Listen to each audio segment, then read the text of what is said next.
The scientists, they all went back on the next day to check out what was there.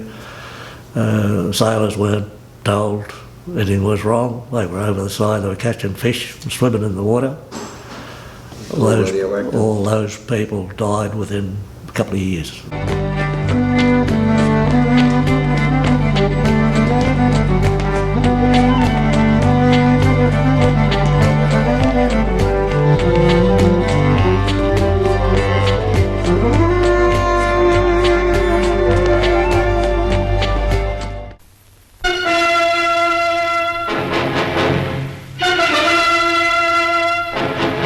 We knew we were going around Australia. When we got to Montebello, there was we were told some test or something, was going on, and we anchored about 30 miles out.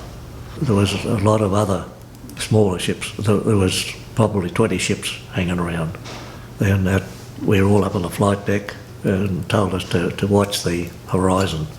And all of a sudden, bang up, the atomic cloud went. The captain and him, they must have known what was going on, but I don't think we were told.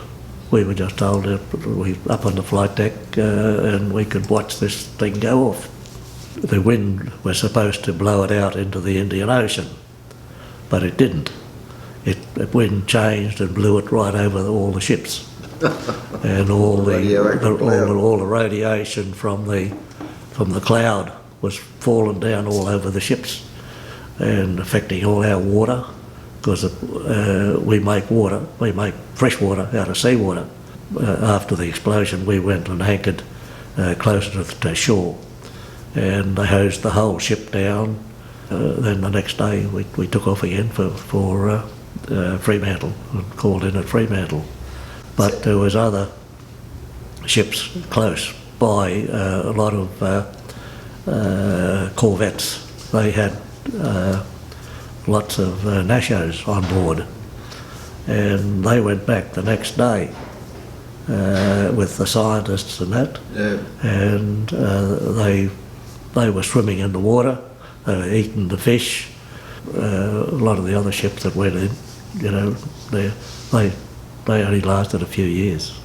The ship was tied up anchored in this little bay on the island, on Montebello Island. The atomic bomb was on a ship about the size of the Diamantina, and all was left was a hole about half a mile wide and 200 feet deep. There was no ship. It just disappeared. It just melted. We knew it was a big explosion, but we didn't know what actually happened. So were you confused or cheering or? Oh, no, mostly confused.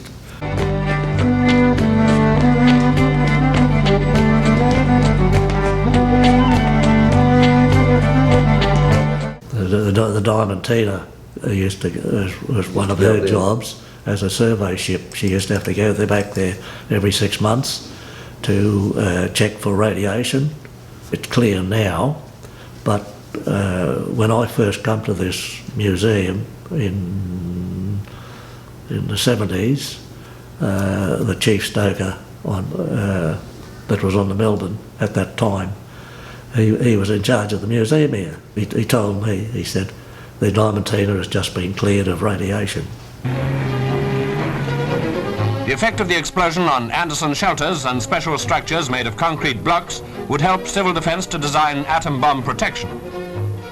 For the test, the bomb was placed in the frigate HMS Plym, and when all was set, the other ships and the scientists left the vicinity. Britain wanted somewhere to test atomic bombs. So, who was it? Chipley, wasn't it? Menzies. He gave the permission to use the island for one there, and then they, in the desert in Maralinga, there were sailors in there as well. The sailors used to run the evaporators for making water and that. Yeah. But there was airmen there and army, a lot of army people. The spectacular success of the operation furthers our hopes of peace. For it seems that by the possession of such deadly weapons, peace can be maintained in this troubled world. When it first started, everybody thought, oh, you know, we can use these for, you know, making harbours and things like that. You know, if we want to build a harbour, we can put an atom bomb in there and blow the bloody harbour up, and okay, we got a harbour, ready-made harbour.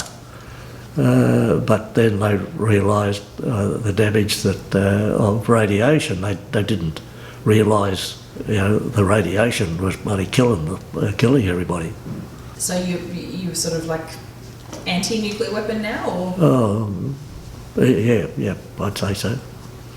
But it's not necessary.